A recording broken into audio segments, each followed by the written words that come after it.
The Adventure King's 200 watt folding solar blanket kit offers big power output from a compact size, and it's so easy to set up, anyone can do it in under 2 minutes.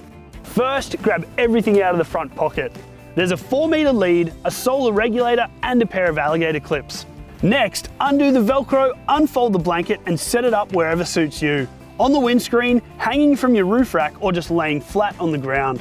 And just a note, the 200 watt blanket will heat up with use, so avoid putting it on the bonnet or roof to prevent damaging your paintwork. With the blanket set up, use the quick connect plugs to join the 4-meter lead onto the panel output like this.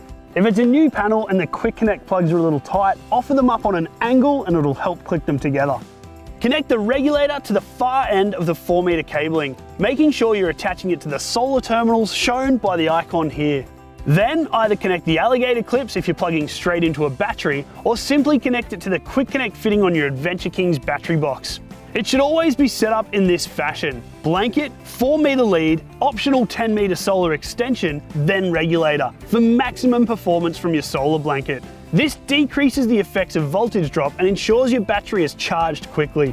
And that's it. In under 2 minutes, you can set up your Adventure King's 200 watt folding solar blanket and start charging your batteries. It couldn't be easier, and anyone can do it.